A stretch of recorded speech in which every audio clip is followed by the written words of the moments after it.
Hi everybody, it's Risha Shade and it's great to be here again. Fortunately, I have not been able to record this past week because I was sick and I just sounded terrible. I didn't want to come on camera and just be sneezing all over the place. So this past week there has been no vlog and I apologize for that. But I'm happy to be back here again. It's been a wonderful couple of weeks for me personally, and as far as the news or the trending stuff in the media, it's been about Donald Trump Jr. liaising with a Russian lawyer about the election, and that has been like the big news in the media sphere. And there's been a lot of debate around that. I don't know what's gonna happen, if it's gonna be seen as against the law or whatever, but that's really interesting. And this topic made me miss school because it would be one of the stuff that we would discuss in my class, in one of my classes. So I really miss school for that reason. So it's very interesting, and I'm just looking to see where this all goes in terms of like the discussion and debate around this particular issue. So with no further ado, the topic for today is dating undocumented, and this has been on my mind for a while. Now this is a very like targeted topic. It may not involve everybody, but I think it's an important topic to discuss, especially in the kind of political climate we are in right now, and with all the issues with immigration and undocumented immigrants. I think it is very important to look at the love aspect of it. And when I took a course in immigration in my graduate studies, and one of the topics that came up is dating undocumented and the challenges that people face in relationships when they don't have documents. And now we have to understand that this has to be a strategic involvement.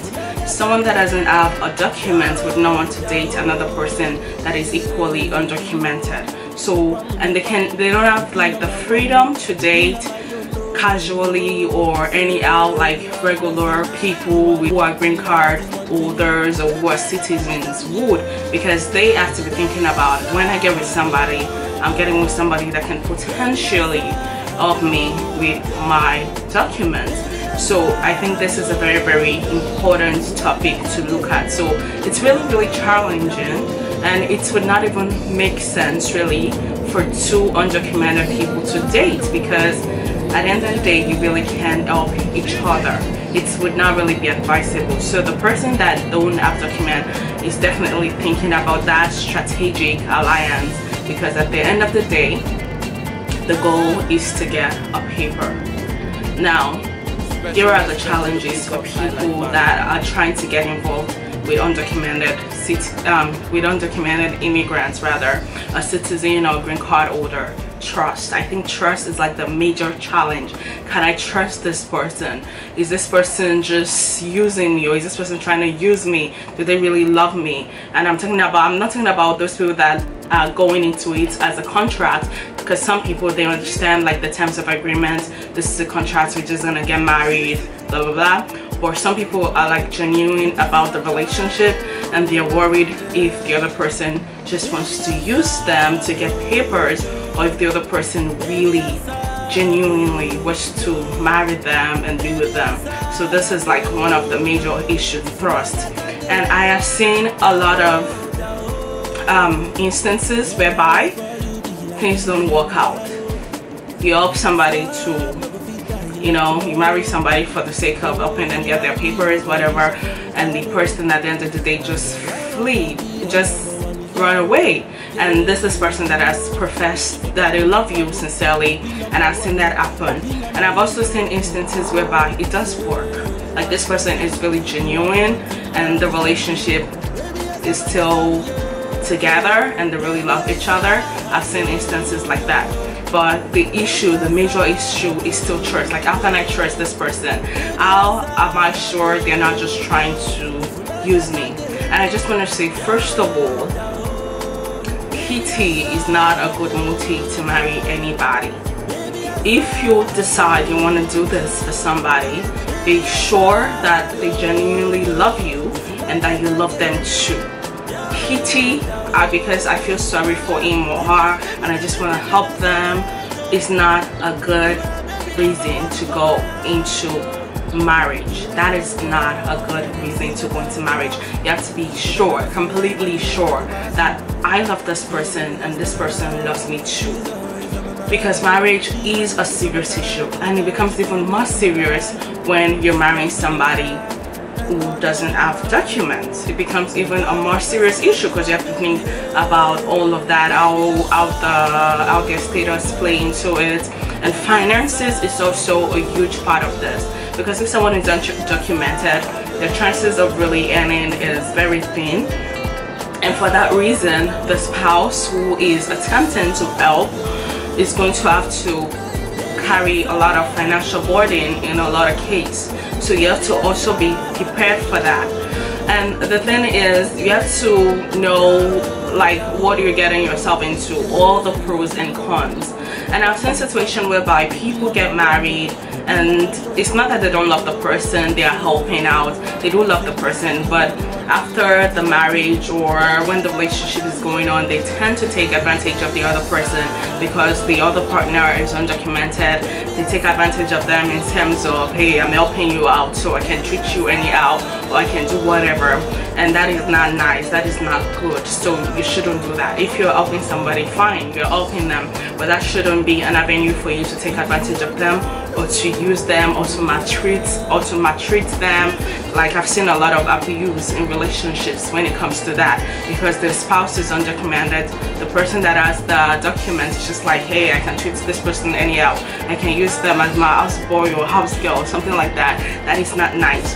But you have to definitely weigh all the pros and cons if this is something you're involved with or you're trying to get involved with. And let us just keep in mind, at the end of the day, these people, undocumented immigrants, they're humans too. They came here to America or maybe UK or wherever in the world they are to make something out of their lives. They came for greener pasture.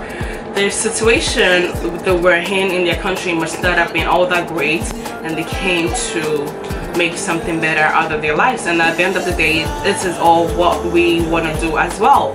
We too, who are citizens of another country or whatever, we came for greener pasture or to make something better out of our lives. So I know the media and the president tend to like look at them as criminals, but they are human beings just like us, with desires, with dreams and aspirations. So we need to keep that in mind as well.